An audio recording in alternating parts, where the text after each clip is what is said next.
Okay. Okay. Sue has finally come out to my neck of the woods. She's here at True North, the second building, the former old folks' home, and she's brought her books with her, her Rosewood series, and her Elsbeth series, and her Southern Shorts. Yep. Yep.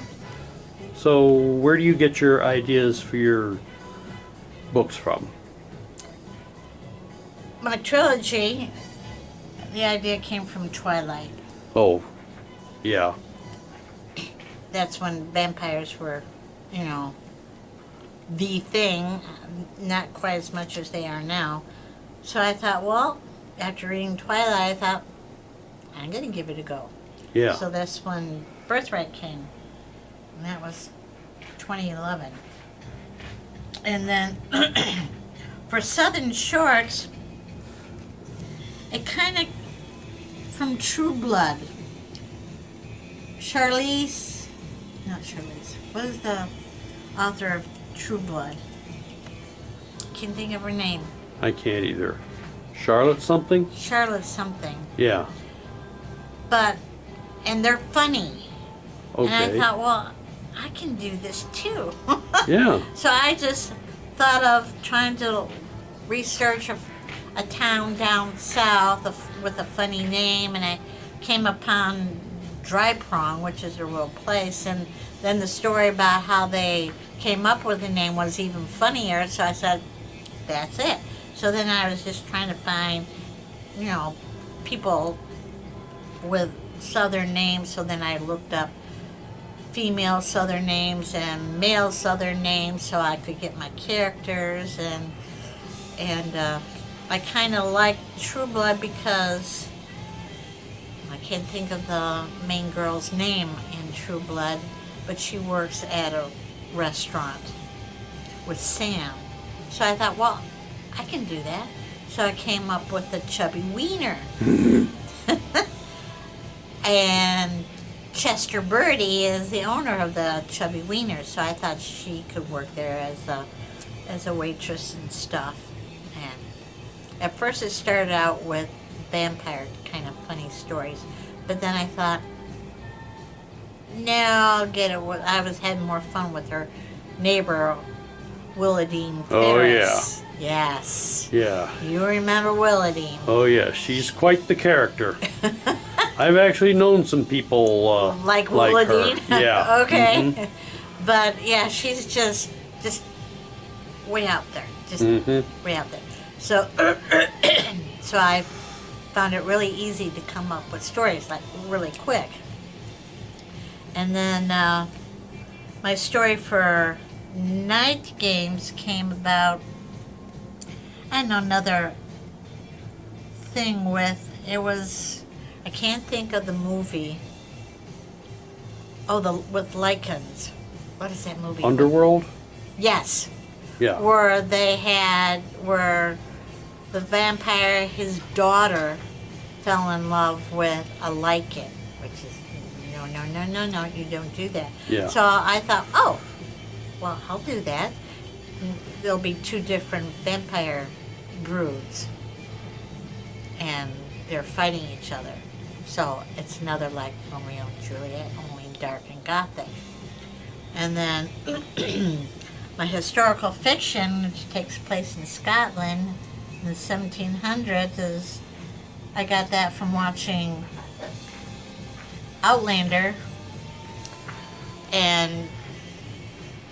but then I wanted witches. I like Salem, Massachusetts, so I wanted to do something with a witch, but in Scotland. So I looked up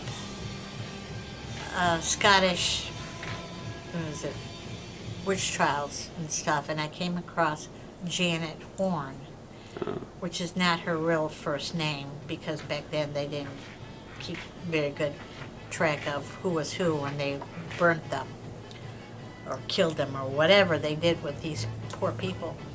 But I came across Janet Horn, said nothing about her husband, but her daughter, her hands and feet were deformed, and I'm thinking due to childbirth.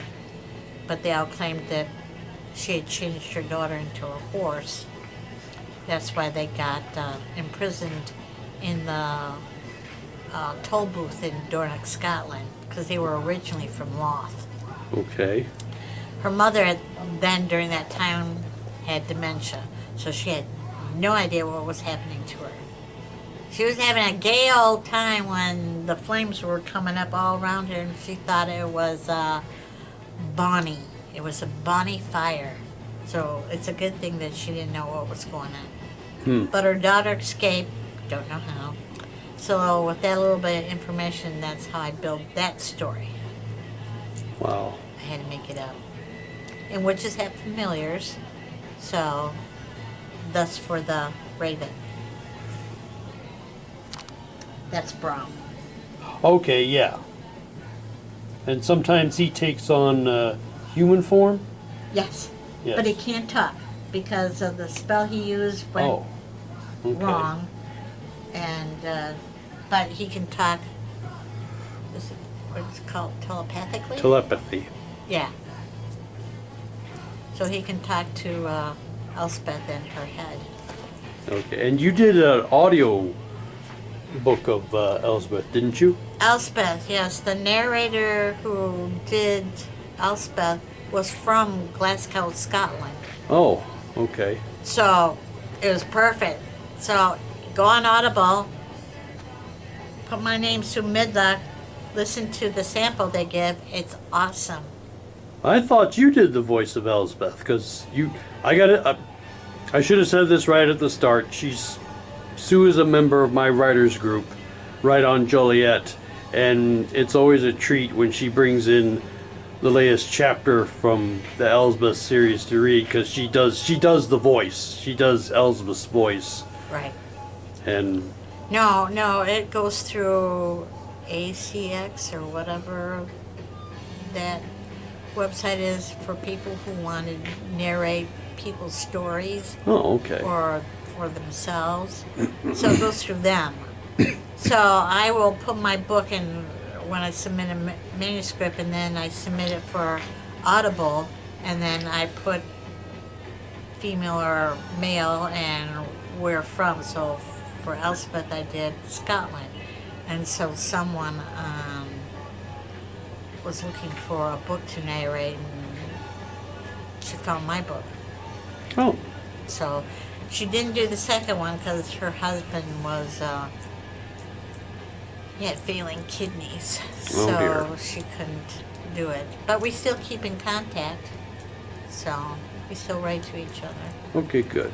Yeah, And you're currently working on the third book in the series? yeah. It's I want it really dark, Okay. and it's not coming across that way. It's coming more like the first or second book. So I did the prelude, which you heard me read. I was hoping it would sound scary and foreboding and stuff, which you guys said it did. So now I'm going through the first chapter, and it sounds so bubbly and happy. I thought, no. So I'm redoing all my 6 chapters that I already wrote to Okay. make them more dark, trying. So last night I watched on Netflix The Witch Hunter, Okay. just to get some ideas. And I wrote stuff down, just to see how I could make it darker. So, I still have when Netflix closed down their DVD section, oh, that's They- right, because you could buy them. I rented them, Okay. and when they closed down their DVD part, they ported me over to the streaming part, and I have not watched one single thing.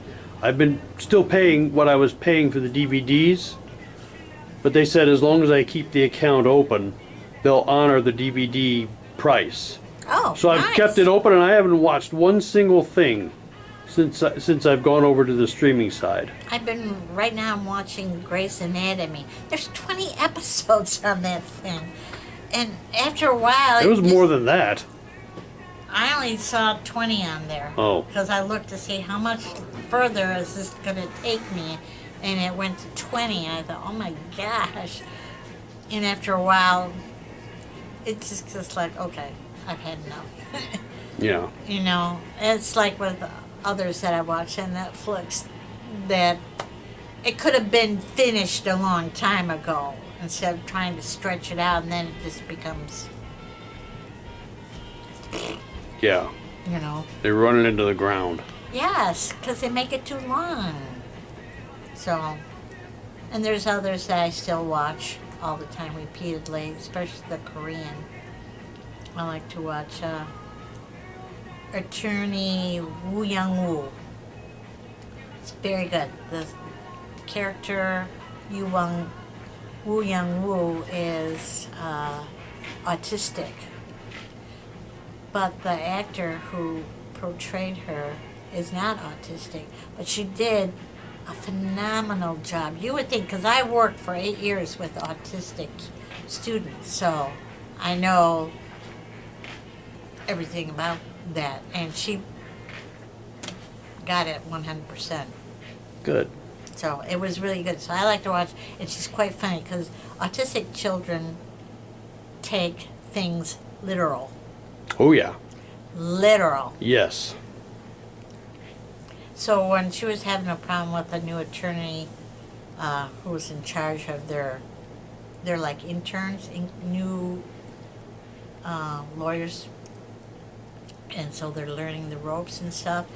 But the one that was in charge of them, he had cancer. So they all went over to visit him one time, and she told him that the attorney who took his place while he's in the hospital was treating her really bad, which he was. He was just a real mean person. But her boss told him, okay, you just gotta, lay low. So she starts getting really low, and he started laughing, but he couldn't because he had surgery. And he's telling them, tell her not that low. So she does funny things. Okay. It's really good. Sounds like it.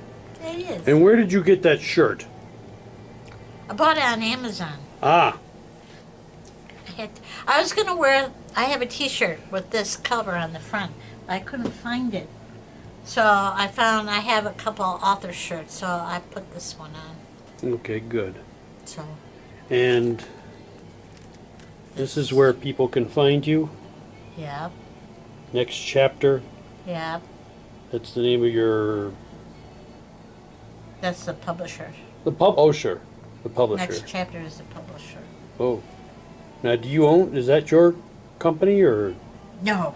Oh. I used to have my own publishing company with 2 other authors many years ago, and I can't even remember the name, but it wasn't running well, and we just kind of... Oh, it was called Visionary Press. Okay.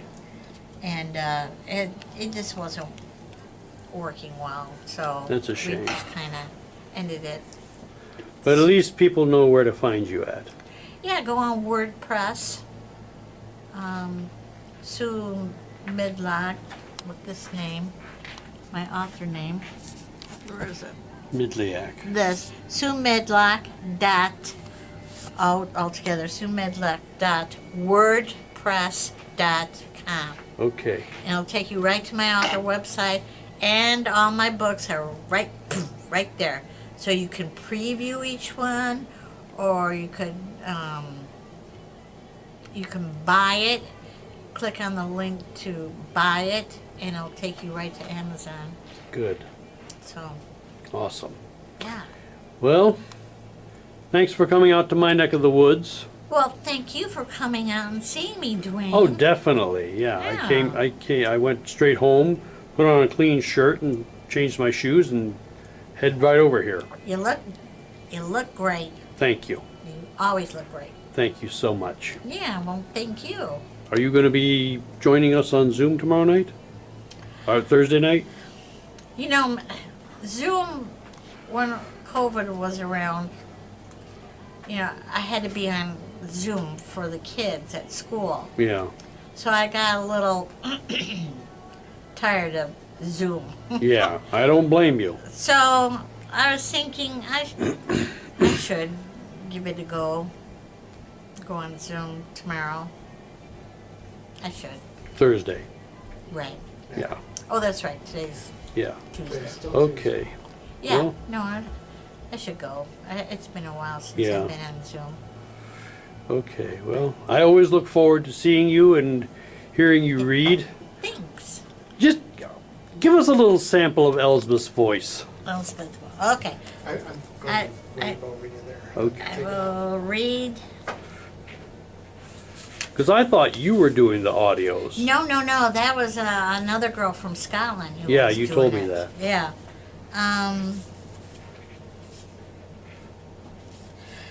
The veil between us runs thick, but our connection is strong. I made it so. You see, I'm gone from her, in a realm where peace transcends. I'm afraid, though. She was born on the 9th month of the 9th day, and after 9 years of our separation, her craft will meet completion. Elspeth's thirst for knowledge will break habit and convention. Her path will wrought with passions. She's oversensitive, emotional, and sometimes unpredictable. If she should find a mate, he would need to understand and trust her. Perfect detachment will be hard for her, for she loves to be needed, wants to be needed. This, I fear, will be her undoing. Awesome. Ta-da! Yay. Thank you so much. No, thank you. Yes.